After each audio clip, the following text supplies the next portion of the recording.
I want to ruin the conversation now by bringing it to politics, if that's okay. Okay. Yeah, do it. Run it. I talked to a far-right reactionary. His name's Dave Green, the distributist. And, as a radical centrist, I'm very much sympathetic to the radical right and sympathetic to the radical left. I think the communists' point about wealth inequality, correct. Like, it's bad. It needs to be addressed. And I think even a lot of what we're talking about, the sophisticated right-wing critiques of liberalism are 100% true. Like everything we talk about with the dating market and all that. It's like, well, just freedom, individual choice. We're maximizing individual choice. Why should you be obligated to have kids and start a family? It's like, well, because if you take the hyper-individualist mindset, you shouldn't be. And you aren't. But if you but if you take a collectivist mindset, which is ironic because conservative morality is actually collectivist. Like, go out, get a job, contribute to society, resist your hedonistic sexual impulses for the good of society. Like, that's all conservative morality and stuff. And, all the Gen Z, not all the Gen Zers, but a lot of the Gen Zers are moving right. The Nick Fuentes type characters are gaining steam. Mm-hmm. Moderate social conservatism is just called being normal. And I think as we just continue to go all over the place and have this hyper progressive, and I don't even mean hyper progressive, we just are constantly changing. We live in a hyper novel environment. I think the reactionary right has a lot of good points that need to be contended with, like the communists, right? Like how do you think about the rise of the fascists, let's say, and the far right? And like, do you worry about it in the same way that, like, because I worry about what happens if it goes too far, but I also view it like, well, maybe we need to get to the point where the fascists are as accepted as the communists for things to balance out, so we can actually be able to, like, open up the discourse to where it needs to be. You can be a communist, no problem. I was in LA like less than a few months ago, and there was a lady with a literal like hammer and sickle beret. Like, that is kind of odd, And like, imagine if someone from Eastern Europe whose like family were fucking murdered, like in the Holodomor or whatever, or that, it's like, how is that different than if someone had a Nazi symbol and like they walked by some, person and family dying in the Holocaust? Like, I do agree. It's hard to rip yourself out of the context of being from here, where it's like there's a lot of things that are demonized, and rightfully so. Obviously, rightfully demonized. But it's like, the same thing as if you said the N-word in South Korea, you're not going to get like canceled. It's like a part of American culture they don't really have context of. So I agree with what you're saying with the Yugoslavia, or if you were a communist symbol in like fucking Serbia or Yugoslavia or Croatia, it'd be a much different context. What was I going to say here? Fascism. My fear, because I am and always have been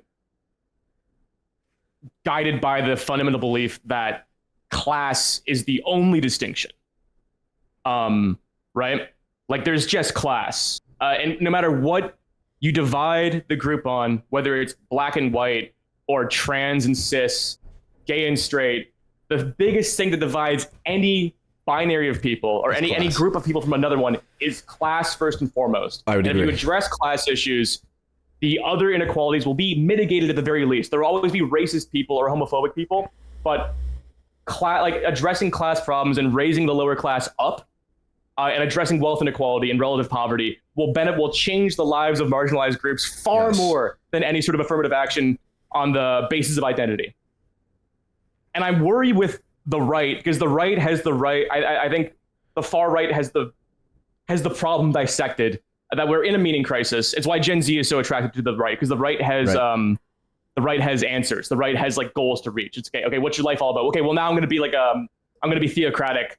I'm going to believe that, like, there's these ideals I have to reach. I'm going to sacrifice like a lot of my what I see as degeneracy to reach these ideals, right? Right. I'm going to take on something beyond my individual identity. I'm going to take on a collectivist approach. Yeah, 100%. I worry, which I think is the case, is that people cannot fucking grasp that class is the issue because class is so nebulous compared to something like race, right? So like the right, maybe less so now, or maybe it's getting a bit better. Maybe there is sort of a synthesis between the left and the right on like seeing class as the biggest issue. And I see that a bit on like like the people who voted Trump that now don't like Trump because of like the fact that he's just an objectively garbage president and a liar. Whoa. Listen, respect the office of my country, the presidency. Okay. It's a high esteemed position. All right. You fucking Canadian, watch your mouth. The Trump the Epstein guy. Yeah, right. Like God. Anyway, go on. Those people seem to be more leaning towards, class is a problem, and like populism having the right sort of proclivities of like class collectivism.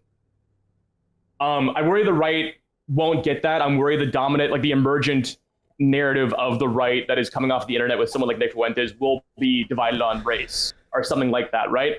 Which race makes no fucking sense. Like the concept of a white and black person, like there's ethnicities, yes, but it's like, okay, so if you are Polish, Italian, Scottish, 10% Spanish, 5% Ashkenazi Jew, are you white? Right? Is the white that the white that the white supremacists in the States believe are like the true master race, right? Is that, do you have to be 100% Anglo? Do you have to be like Nordic? You know, in the same way, like Africa is the most ethnically diverse continent on the planet, right? There's African Americans, which makes sense because it's like such a mix of people who also, because of slavery, don't have a trace back to their lineage. But Africa has like 2,100 ethnicities, I believe, and Europe has like 70, right? So dividing on race just makes no fucking sense at all. And if you want to divide on religion, okay, Gen Z, because we're like born into a world lacking some grand master narrative, right? We have the desire to turn back to religion. I was talking to Harper about this because Harper's a Catholic and comes from a huge Catholic family. The idea that you can go your whole life until you're like in your mid-20s and all of a sudden be like, okay, you know what? Now I believe in God, I believe in Jesus Christ, and I believe that the earth is 6,000 years old. You can't do that. You get those theocratic beliefs from being from a long lineage of people who have never fucking questioned those things. You can't just choose one day to believe that Jesus died on the cross 2,025 years ago. Right. You can't be logicked into it. You can't be logicked into it because like those beliefs take like huge leaps of faith. And if you believe that, God bless you. But like you can't really decide to turn to Islam. You can't really decide to turn to religion. And people do it because they want the pragmatic benefit of having meaning in their lives. They do it as a pragmatic choice, which makes no sense. So as long as, I don't know, I have faith that there is an emergent sort of like class consciousness coming from both the left and the right, that they will find their similarities and be able to work together to work towards things that like alleviate income inequality and relative poverty. But as of right now, I do really worry that it's just like white supremacists and theocratic Christians and Christian nationalists and Islamic fundamentalists that are winning the fucking narrative right now. Yeah, the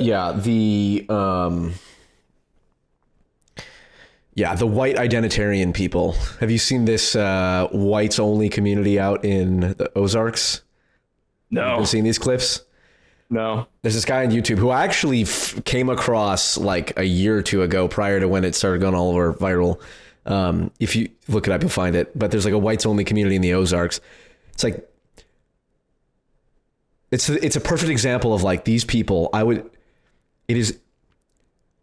cannot imagine worse vibes for me to be around, like, than people who are like, I'm here to preserve the white race, and like Thomas Rousseau, the head of Patriot Front. It's like, it's such a laughable idea that you can like, this is the primary dimension or whatnot. One of the reasons I'm sympathetic to, like, for example, the Christian nationalist perspective, depending on how you define Christian nationalists, because there's Christian nationalists that I utterly reject, like those who want to impose blasphemy laws around free speech. Yeah. Which is different from banning porn. I could actually be convinced to ban porn, and we probably should ban porn. But we are a multiracial nation, the United States and Canada. And so actually, how do you get to a common grounding? Well, I think actually Christianity and religion is a pretty good one, other than what else is the common identity that we have? And I agree with you that class is the most important lens. It's not the only lens though, because I think like for example, like you can have a Christian community that is class stratified and is more cohesive than a area that is completely atheist and all the same class, but does not have any common cultural touch point. And I think the right-wing critiques, the right-wing reactionary critiques of liberalism, they go deeper than just the economics, because there's the neoliberal economic problems, techno-feudalism and all that stuff. Mm-hmm. But like we're talking about with the date, like just the idea of like, should you like as a man, do you have a moral obligation to try and integrate your sexual instincts or go pursue them because sex is just a fun activity and viewing it otherwise is a form of Victorian oppression? Like the leftists are like, no, you're supposed to have sex with whatever, sex is just for fun, sexual liberation, so on and so forth.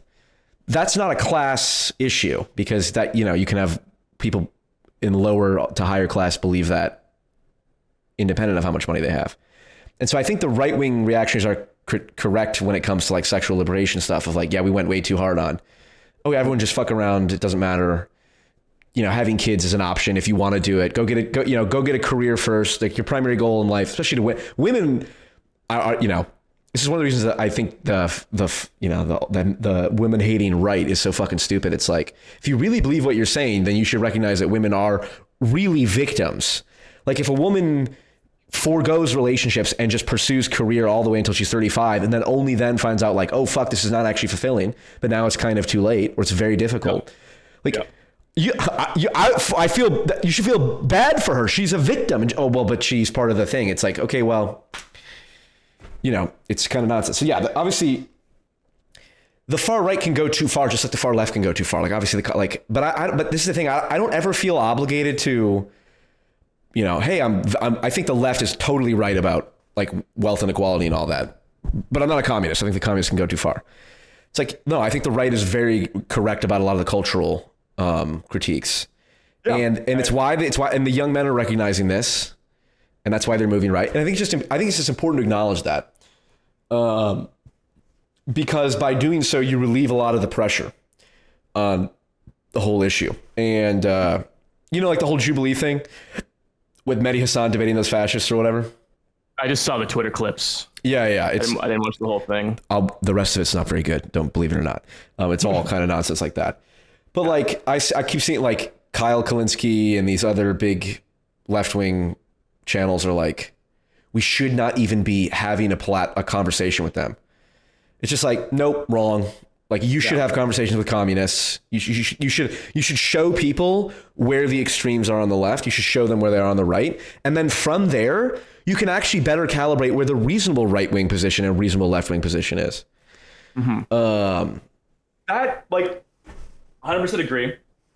I think on top of that, and maybe this is a bit too idealistic of me, but take someone like Andrew Tate, for example. Okay, let's like incels and Andrew Tate. Let's just like lump two concepts together. It's sort of this new emerging gender divide where the women seem to really hate most like men and masculine. Sorry, not all women, not all men.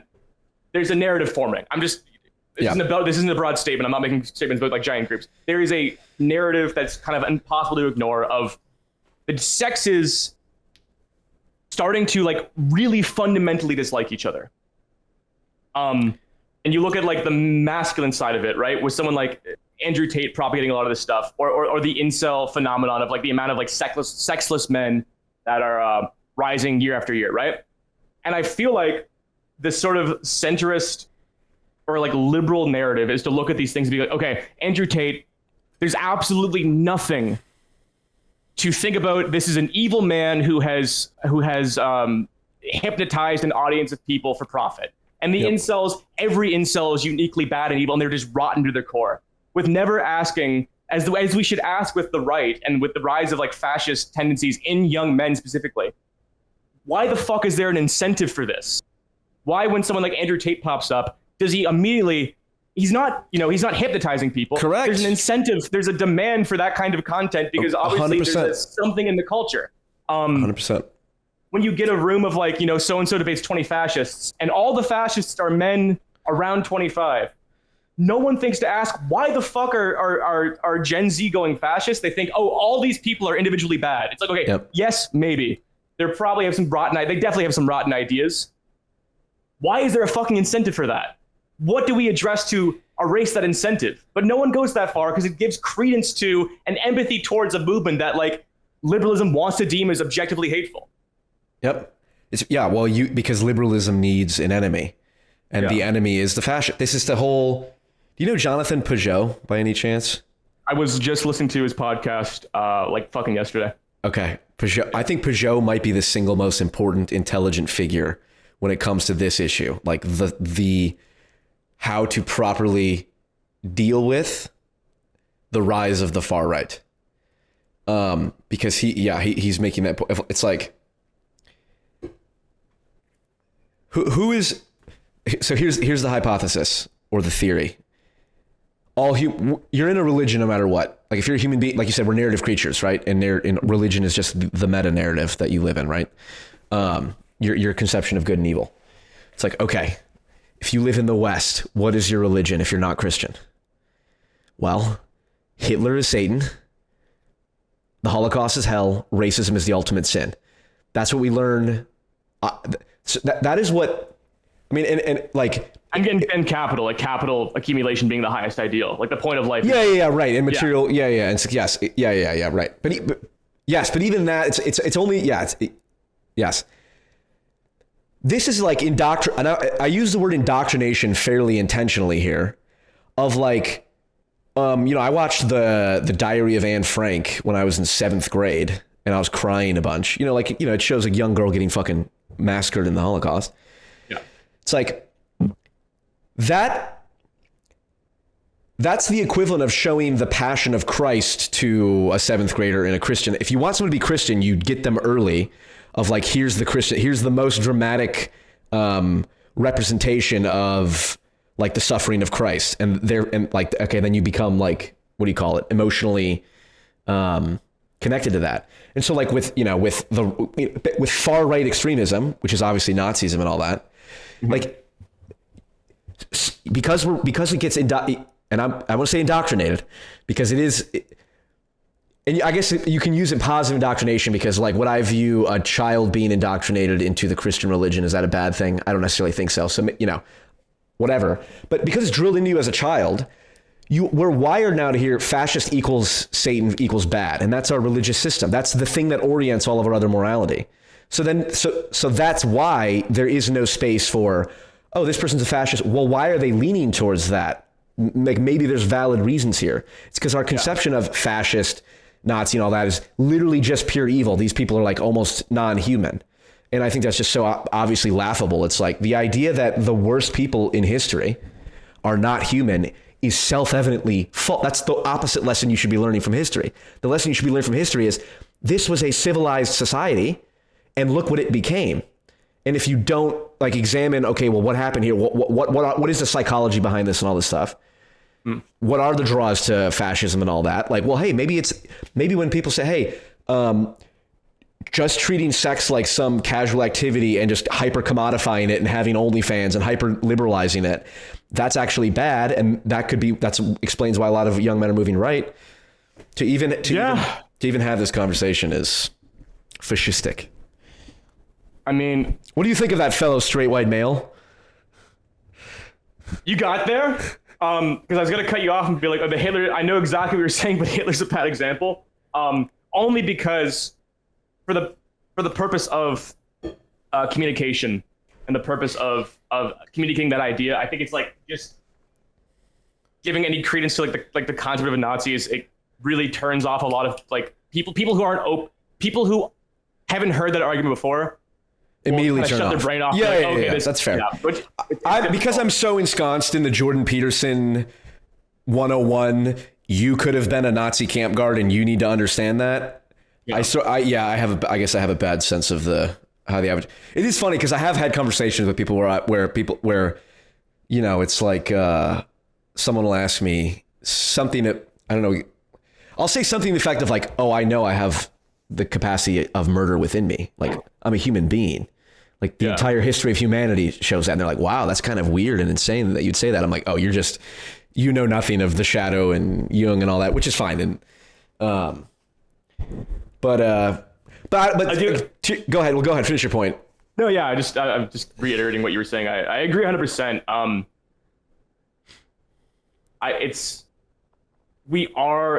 It's so hard to like make that argument to an audience or to like a wider sort of like normie perspective that isn't like you said, entrenched in like these narratives we're used to, because it's like when somebody is fascist, you should ask why or what are the societal circumstances. Like again, if we don't address the meaning crisis, I mean, I don't know.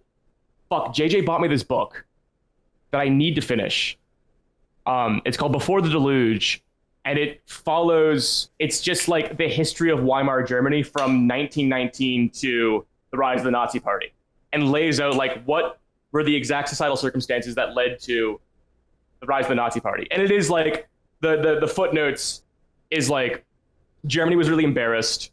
The people of Germany were like quite embarrassed. No national pride. A dissolution of the German identity.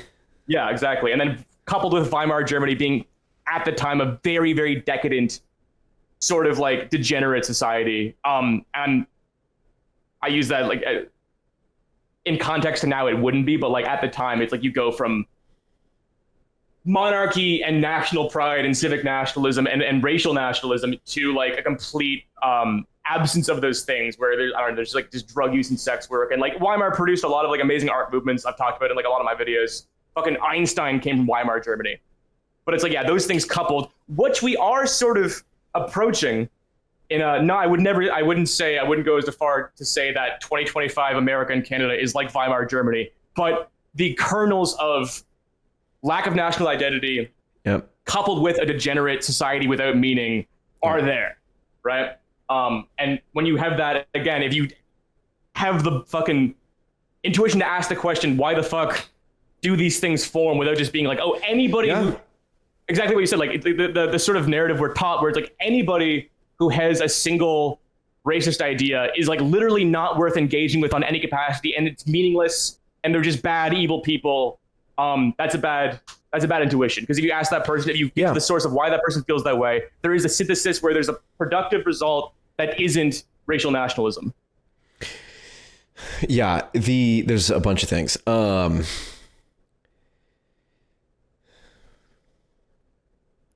We agree too much. I know.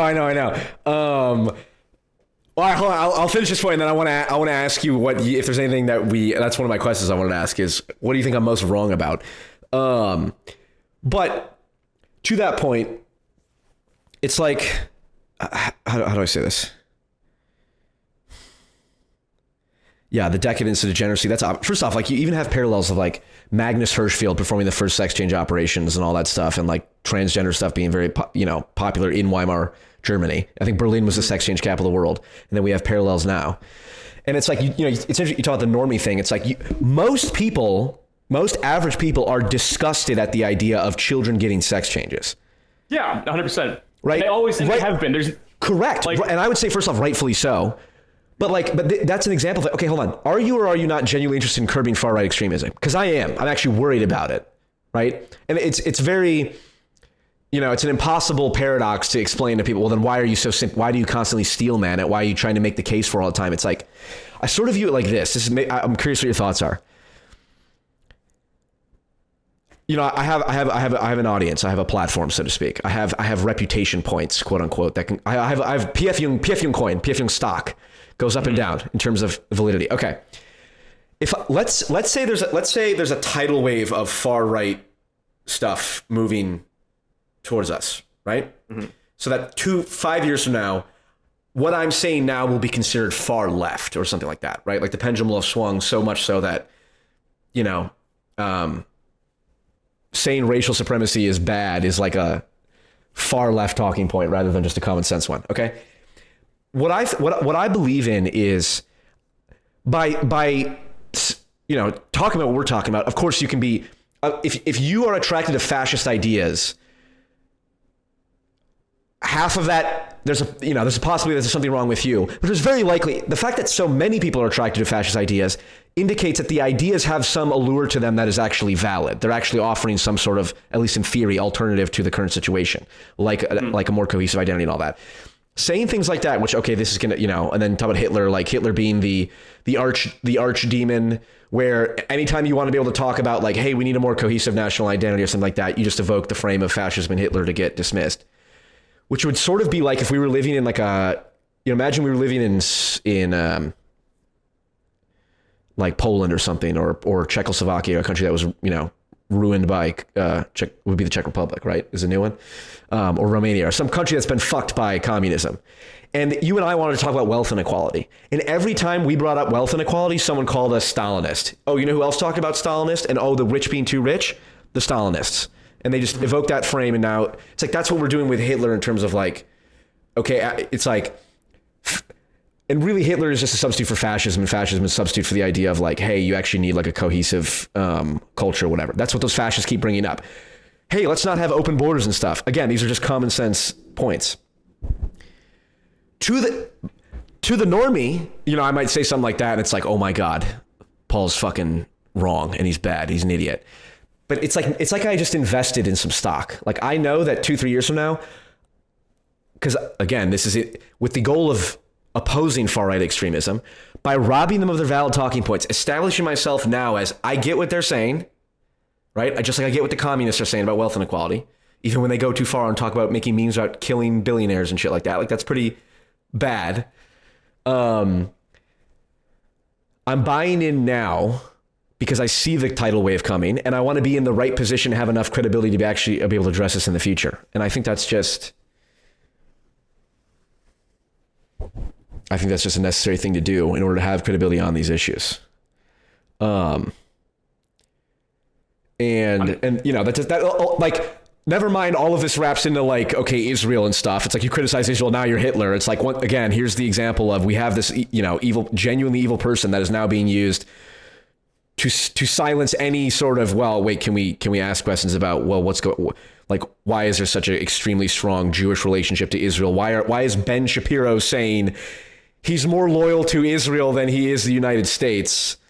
And like, to question that is somehow fascist or right wing or something like that. It's like that all needs to be brought down. We need to have the same conception of Hitler as we need to have the same conception of fascists as we do communists, which is these people are fucking insane degenerates.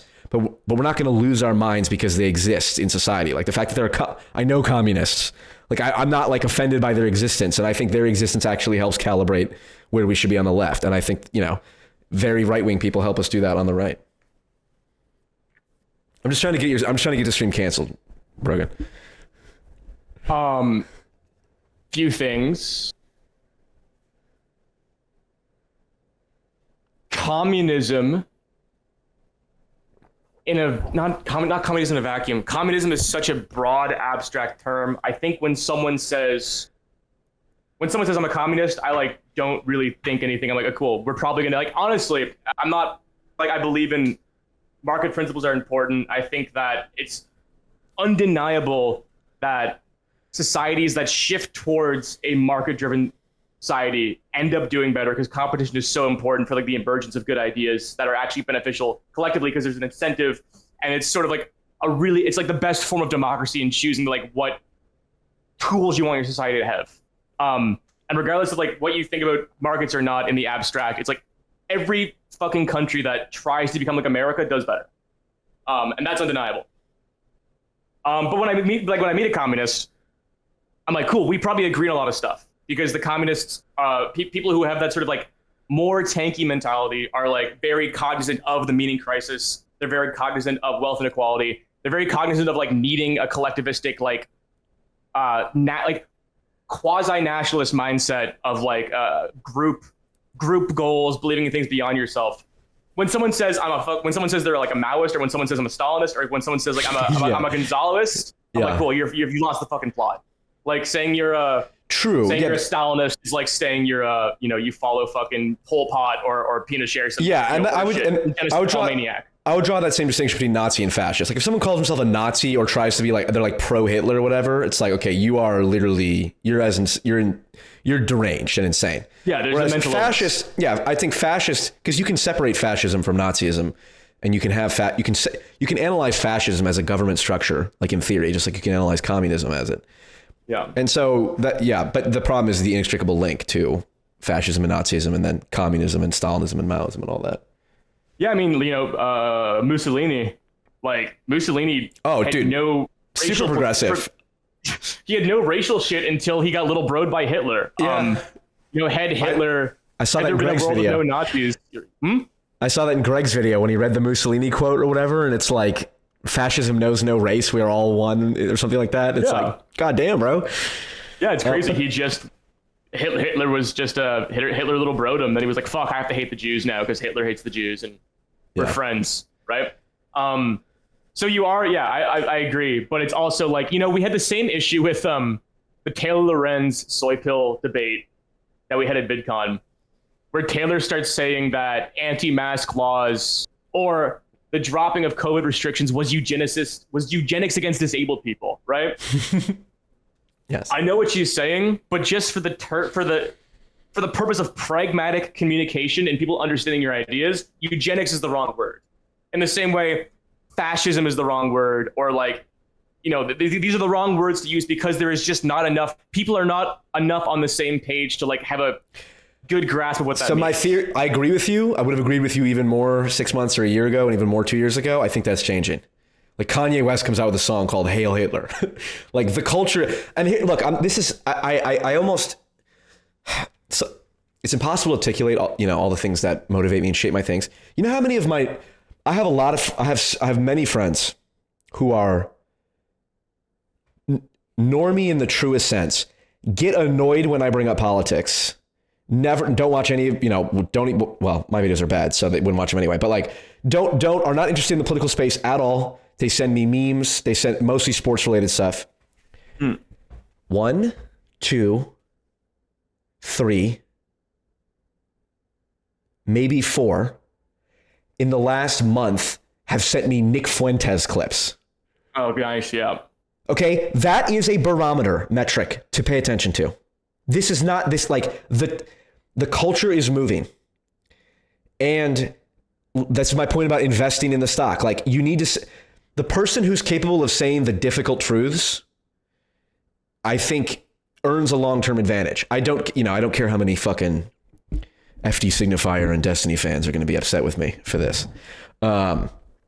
Because I'm right. And ultimately I am actually doing a better job of solving the problem that they're worried about than they are.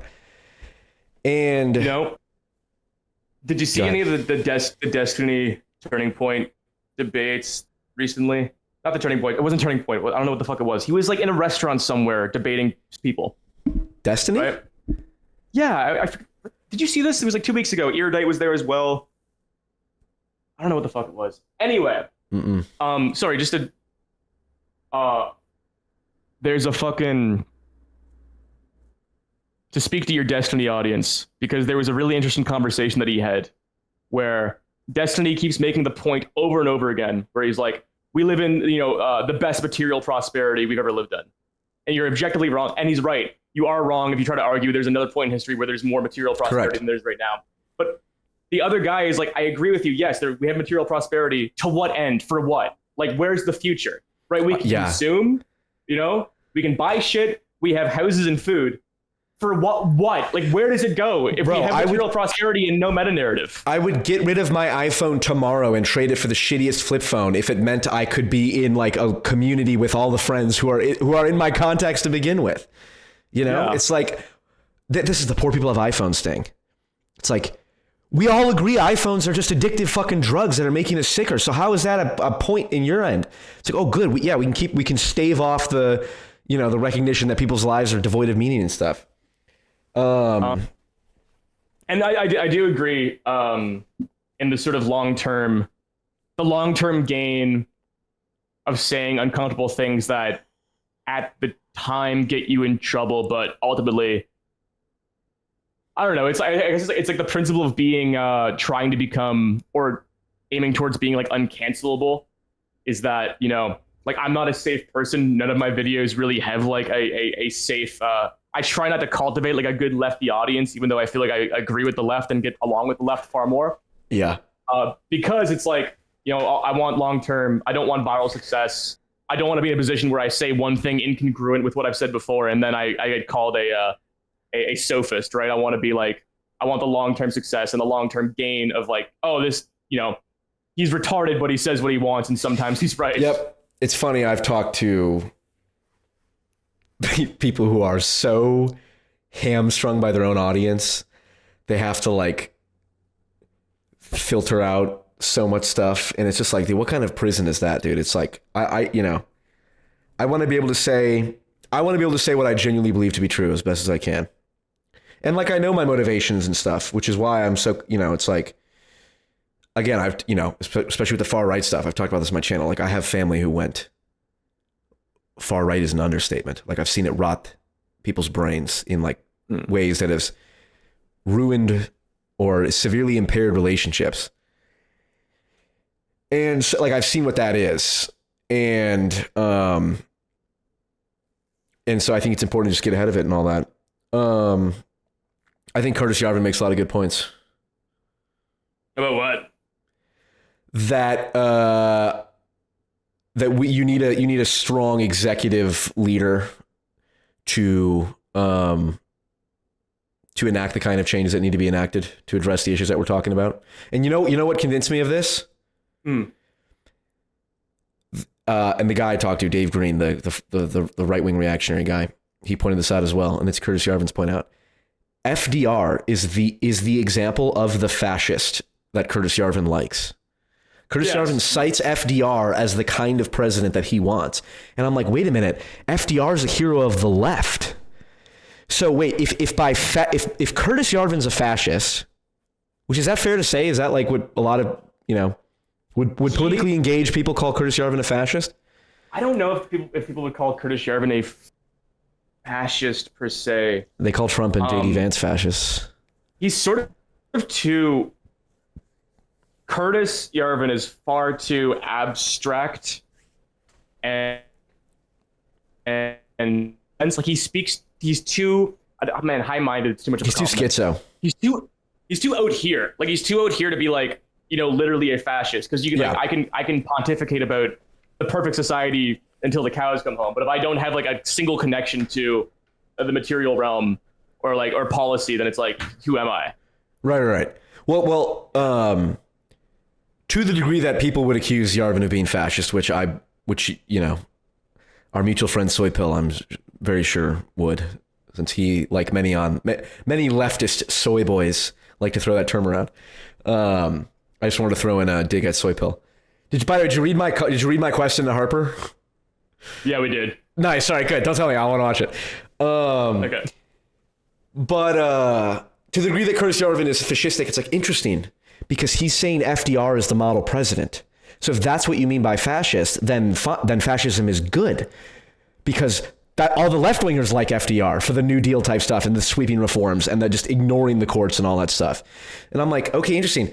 I don't think anyone would conceptualize America as not having been a democracy under FDR. In fact, it was arguably the most progressive blah, blah, blah thing ever. And it's like, okay, so then what's the argument against a unitary executive, right? Which is this whole fucking thing about, should the president have absolute control of the executive branch, which FDR absolutely had, as well as other branches of government, it seems like. And I want to do a deep dive to actually fact check all this and see if it's true. Because he was the longest. He was 12 years, right? He was 4 terms. Yeah, he was. And he died. I think he died in his 4th term. Yeah, but he would have kept going. Yeah, right. How many years was FDR president? 12 years. 12 years, yeah. And he was basically building infrastructure that would have taken a long-term reign to actualize. Holy shit, Brogan. Whoa, dude, you're sounding very fascistic right now. And you're fucking straight white male. This is not good, man. This is not good. Fuck, man. It's tough. there needs to be, to get back to what we were talking about earlier, where I was talking about class, and you were talking about about Christian nationalism and like sort of having a collective identity. Civic nationalism is really important. Like civic nationalism, yeah, sure. I think we can't go. Race doesn't make any sense. We can't go back to theocracy because too many people are atheists now. For like, it would take like to go back to theocracy would take a top-down theocratic enforcement that would take like 2 generations to fully adjust to get back to the point where everyone just default believes in God and doesn't. Yes, and it would involve literal interpretations of the Bible, which are fucking dumb as shit. So yes, there's many problems with theocracy. Yeah, civic nationalism and trying to quantify what America is the most likely candidate for having a emergent meta narrative that people in America all fall under. That gives them a reason to like believe in something beyond themselves, where it's not just all individualistic. The only issue, right, where Curtis gets it wrong, and where most like the network state people, the people who are like literal like, I don't mean fascist like Nazi or like racist. I mean like the concept, like the concept of like a totalitarian regime where they're sympathetic. Where they get it wrong is that they're like, okay, that would be really good if the leader was perfect, right? Yeah, FDR, right. That's the only issue. It's like, what if the best guy ever ran the country and no one questioned him, but he was the best guy ever, so it was fine, you know? That sounds really nice. But then, you know, what if anybody else does it, right? What if you get somebody in there who is going to usurp the courts and usurp due process, and he's also, you know, ends up I don't know, selling out to Israel, or protecting pedophiles, or deporting Harvard students. Strange hypotheticals that I'm sure would never come to fruition. Deporting Harvard students because they organized a peaceful peaceful pro-Palestine protest. Yeah, right. Harvard doctorate, you know, students. So I think, yeah, Yarvin's argument is what you need is a very strong executive, and then you need a clear and effective way to remove that executive the moment he becomes, not good. Yeah. And the other issue is that if you press libertarians, or you press network state libertarian small government people enough, they will just reinvent the system. Of course, yeah. It's just they just localize all of their non-aggression principle stuff. It's like, no, everyone should have absolute freedom to whatever they do. It's like, okay, so if a community gets together and creates a constitution that says, you know, you're not allowed to play music, is that okay? Well, as long as they all agree to it, it's like, okay, well then, what if several generations go by and they're still abiding by the constitution? It's like, where are you localizing your hyper-libertarian attitude? Yeah, and to the degree that like Yarvin talks about the patchwork state, I think it is where people vote with their feet. Like, that's the dumbest fucking shit in the world. And I actually don't understand that. I've listened to a few interviews with Yarvin, and I'd be curious to hear Yarvin supporters. The next time I talk to Dave Green, the right-wing reactionary, I want to ask him where he thinks Yarvin goes wrong, because to me that's so obviously the patchwork state thing is wrong. Yeah, I mean, of course, that would come from I find the patchwork state people. Again, it just works on like, okay, what if society was perfect? Wouldn't that be great? Yeah, I know. Yeah. They're all very high class, and the concept of moving to them is easy. Like the whole. Of course, yeah, right. That's so autistic. Voting with your feet is easy when you're like, for the last 10 years, you've been a tech nomad making a year. Of course, you can vote with your feet, but like, you know, if you have 3 kids and a fucking like factory job, but you're gonna vote with your fucking feet. That makes it's a very ideal utopian thing that just there's no point in talking about it.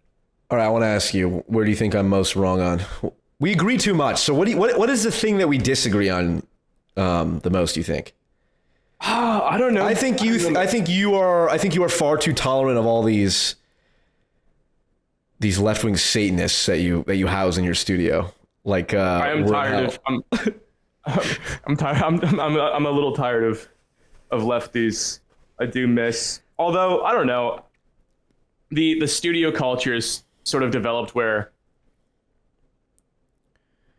I'm probably the studio member that says whatever I want all the time, and probably to a degree that's self-destructive, and I mean it.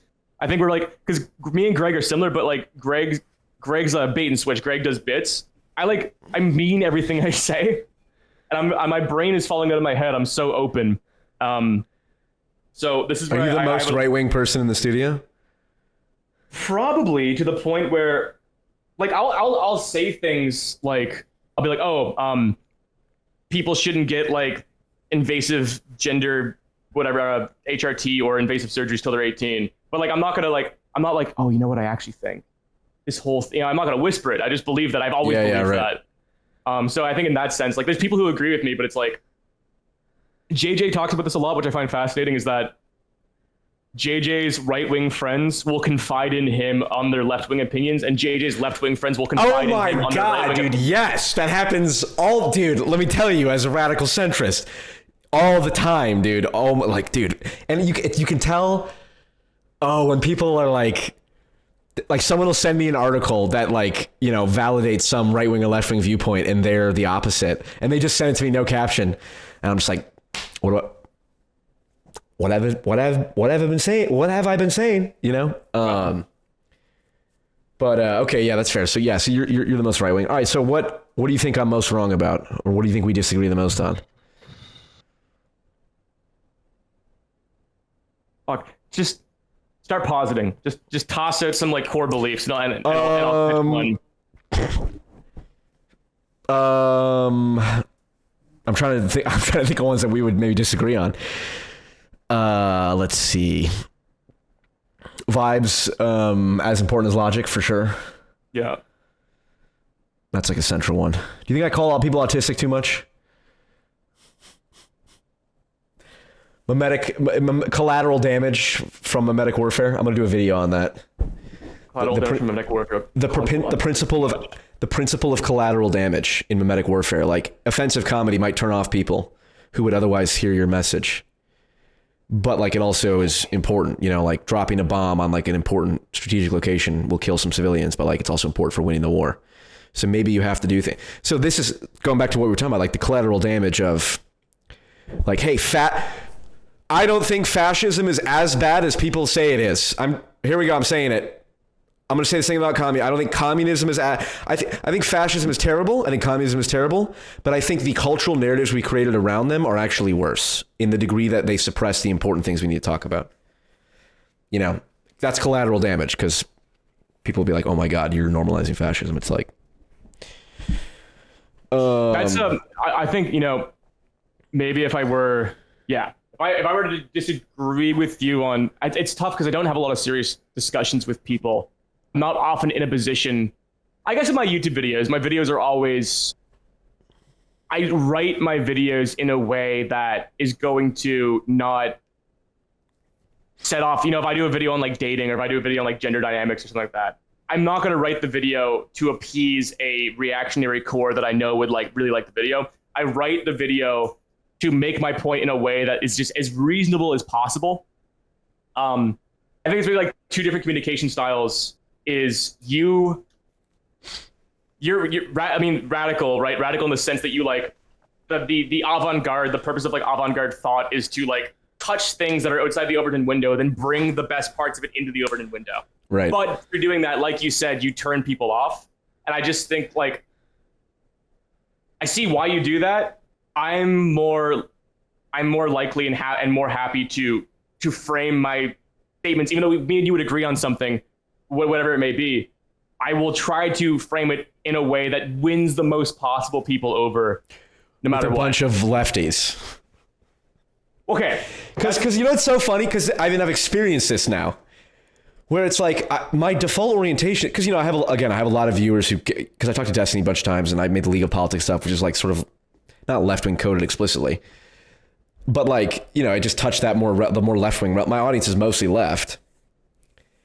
If my audience was mostly right, I guess I would be doing like kind of the reverse type of thing, which is I'd be almost like transgressively left-wing, like, God, dude, gay people, I fucking love it when gay people get married. It's so great, you know? But like, I don't feel it's like, I am operating in a particular context, which does dictate how I kind of move about things. Yeah. Which, fuck, man.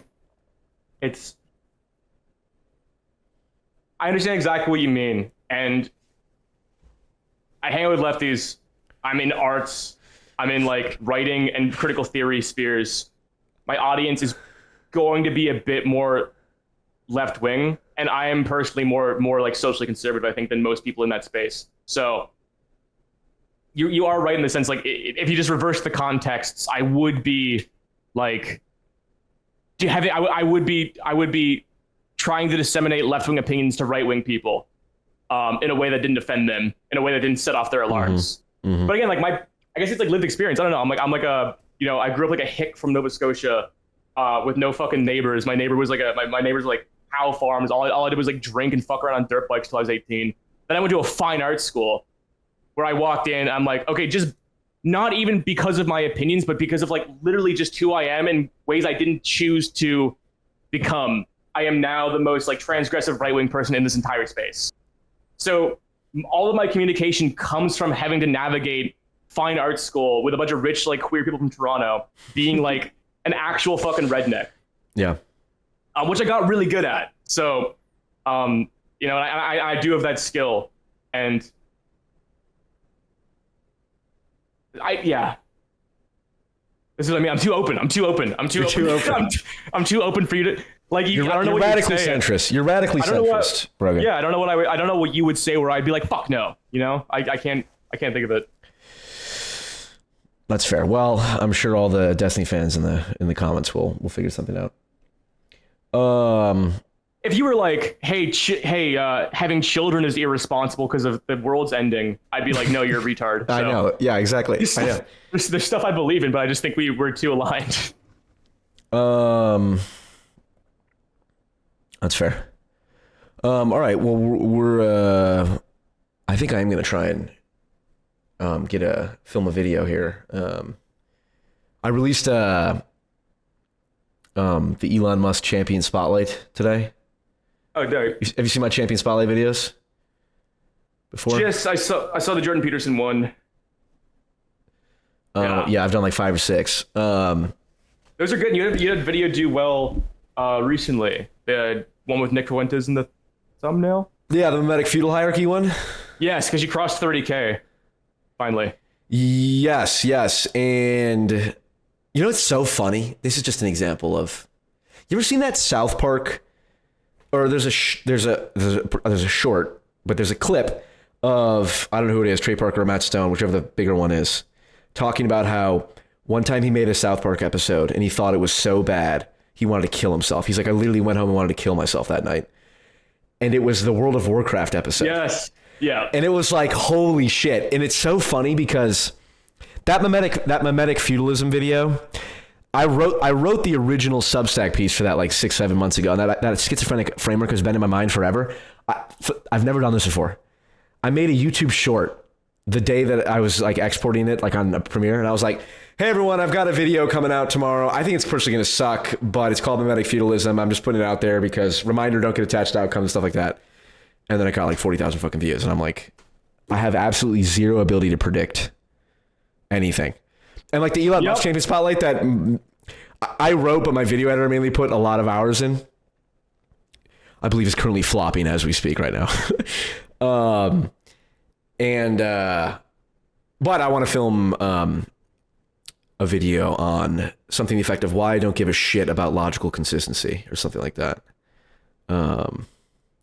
As another one of my transgressive, you got to take into account vibes, and logic is not all that's cooped up to be.